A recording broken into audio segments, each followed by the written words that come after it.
اللہ پاک کا اپنے نبیوں کی طرف نازل کیا جانے والا کلام وحی کہلاتا ہے۔ وحی پیغمبروں کے ساتھ مخصوص ہے، جیسے کہ اللہ پاک فرماتا ہے، اور ہر بشر کی یہ مجال نہیں کہ اللہ سے کلام کرے۔ بعض اوقات ہمارے ذہنوں میں سوال آتا ہے کہ اللہ پاک نے ایک ہی دفعہ پورا قرآن نازل کرنے کی بجائے تھوڑا تھوڑا کیوں نازل فرمایا تھا؟ تو جان لیجئے کہ یہی سوال ایک دفعہ مشرکین مکہ نے حضور نبی کریم صلی اللہ علیہ وآلہ وسلم سے پوچھا تھا، تو اس کے جواب میں اللہ پاک نے سورہ فرقان کی آیت نمبر 32 اور 33 نازل فرمائی۔ اللہ پاک فرماتا ہے، اور یہ کافر لوگ کہتے ہیں کہ ان پر سارا قرآن ایک ہی دفعہ میں کیوں نازل نہیں کر دیا گیا؟ اے پیغمبر، ہم نے ایسا اس لیے کیا تاکہ اس کے ذریعے تمہارے دل مضبوط رکھیں، اور ہم نے اسے ٹھہر ٹھہر کر پڑھوایا، اور جب کبھی یہ لوگ تمہارے پاس کوئی انوکھی بات لے کر آتے ہیں،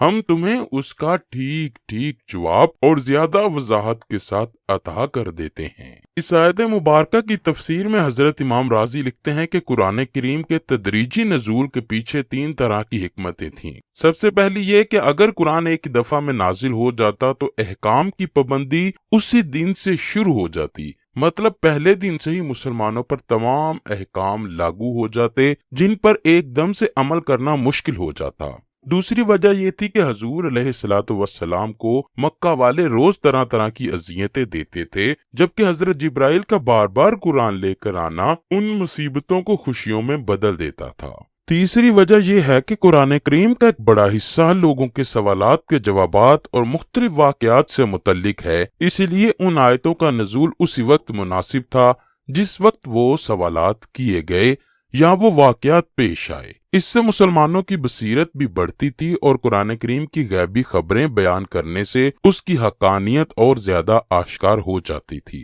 مختلف انبیاء پر اللہ پاک نے مختلف طریقوں سے وحی نازل فرمائی، جبکہ اللہ پاک نے اپنے آخری نبی سرور کائنات آقائے دو جہاں حضرت محمد صلی اللہ علیہ وآلہ وسلم پر 6 طریقوں سے وحی نازل فرمائی۔ ناظرین گرامی، ان 6 طریقوں سے متعلق بتانے سے پہلے ضروری ہے کہ آپ کو وحی کی کیفیت کا حال سنایا جائے۔ ابن سعد روایت کرتے ہیں کہ جب بھی حضور صلی اللہ علیہ وآلہ وسلم پر وحی نازل ہوتی تھی تو آپ کا چہرہ انور متغیر ہو جاتا، جیسے کہ کھجور کی زرد شاخ ہو، سامنے کے دانت کپ کپانے لگتے، سانس رکنے لگتا، اور آپ کو اتنا پسینہ آتا کہ اس کے قطرے موتیوں کی طرح بہنے لگتے۔ فتح الباری میں روایت ہے کہ وحی کی کیفیت میں کبھی کبھار ایسی شدت بھی ہوتی تھی کہ اگر حضور صلی اللہ علیہ وآلہ وسلم اونٹنی پر سوار ہوتے اور وحی نازل ہو جاتی تو وحی الہی کے بوجھ سے اونٹنی بیٹھ جاتی۔ ایک بار اسی طرح وحی آئی اور آپ صلی اللہ علیہ وآلہ وسلم کی ران حضرت زید بن ثابت رضی اللہ تعالیٰ عنہ کی ران پر تھی، تو حضرت زید کو اس قدر وزن منوم ہوا کہ جلد ہی ان کی ران کچلی جائے گی۔ امام بہقی بہت سے صحابہ سے روایت نقل کرتے ہیں کہ وحی جب نازل ہوتی تھی تو کبھی کبھار ہلکی ہلکی آوازیں دوسروں کو بھی محسوس ہوتی تھیں۔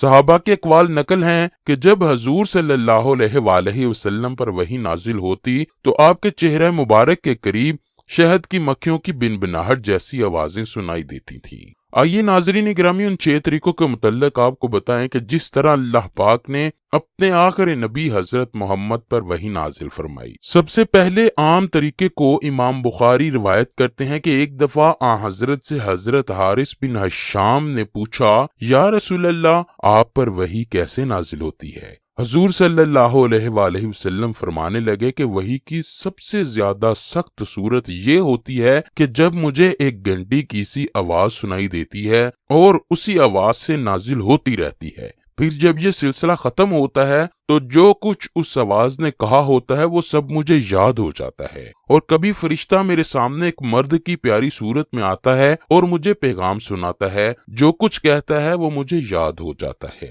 شیخ محی الدین ابن عربی نے اس کا مطلب یہ بیان کیا ہے کہ ایک تو وحی کی آواز گھنٹی کی طرح مسلسل ہوتی ہے اور بیچ میں ٹوٹتی نہیں، دوسرا گھنٹی جب تک مسلسل بجتی ہے تو عموماً سننے والے کو اس کی آواز کی سمت متعین کرنا مشکل ہو جاتا ہے، کیونکہ اس کی آواز ہر جگہ سے آتی ہوئی محسوس ہوتی ہے اور کلام الہی بھی یہ خصوصیت رکھتا ہے کہ اس کی کوئی ایک سمت نہیں ہوتی، ہر جگہ سے آواز سنائی دیتی ہے۔ جب اس طریقے سے آپ صلی اللہ علیہ وآلہ وسلم پر وحی نازل ہوتی تو آپ بہت زیادہ بوجھ پڑتا۔ حضرت عائشہ سے روایت ہے کہ جب اس شدت سے وحی نازل ہوتی تو سخت سردی کے دنوں میں بھی حضور اکرم کی پیشانی مبارک پسینے سے شرابور ہو جاتی۔ وحی کی دوسری صورت یہ تھی کہ فرشتہ کسی انسانی شکل میں حضور نبی کریم کے پاس آتا اور آپ کو اللہ پاک کا پیغام پہنچا دیتا۔ روایت میں موجود ہے کہ حضرت جبرائیل علیہ السلام مشہور صحابی حضرت دحیہ کلبی رضی اللہ تعالیٰ عنہ کی صورت میں حضور کے پاس تشریف لاتے اور اللہ کا پیغام پہنچاتے تھے۔ وحی کی تیسری صورت یہ تھی کہ حضرت جبرائیل کسی انسانی شکل اختیار کیے بغیر اپنی اصلی صورت میں دکھائی دیتے تھے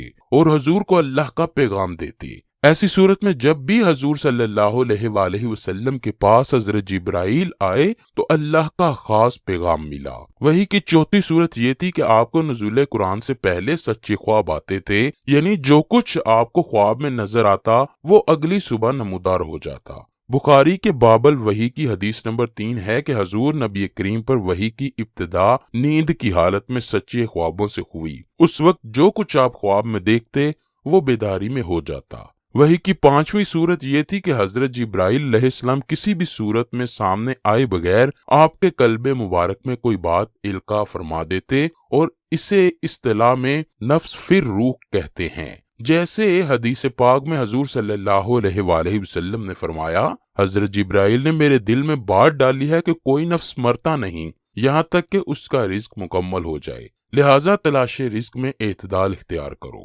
وحی کی چھٹی صورت فرشتے کے واسطے کے بغیر اللہ تعالیٰ کی آپ صلی اللہ علیہ وآلہ وسلم سے براہ راست گفتگو ہے، جیسے اللہ نے موسیٰ علیہ السلام سے گفتگو فرمائی۔ وحی کی یہ صورت موسیٰ علیہ السلام کے لیے نص قرآنی سے قطعی طور پر ثابت ہے، لیکن نبی کریم کے لیے اس کا ثبوت قرآن کی بجائے معراج کی حدیث میں ہے، جب آپ صلی اللہ علیہ وآلہ وسلم پر معراج کی رات نماز کی فرضیت وغیرہ کے سلسلے میں اللہ نے اس وقت وحی فرمائی جب آپ صلی اللہ علیہ وآلہ وسلم آسمانوں کے اوپر تھے۔ پیارے دوستو، حضور اکرم صلی اللہ علیہ وآلہ وسلم نے فرمایا کہ قرآن کے ایک حرف پر 10 نیکیاں ہیں، جبکہ الف لام میم یہ 3 حرف ہیں، یعنی الف لام میم پڑھنے پر 30 نیکیاں ہیں۔ دوستو، زیادہ سے زیادہ قرآن پاک پڑھیے اور سیکھیے۔ اللہ پاک ہم سب کو قرآن مجید پڑھنے، سمجھنے، اس پر عمل کرنے کی توفیق عطا فرمائے۔ بروز قیامت اللہ پاک ہمارے گناہوں پر پردہ فرما کر ہمیں نبی کریم صلی اللہ علیہ وآلہ وسلم کی شفاعت نصیب فرمائے۔ کمنٹ سیکشن میں آمین لکھنا مت بھولیے گا۔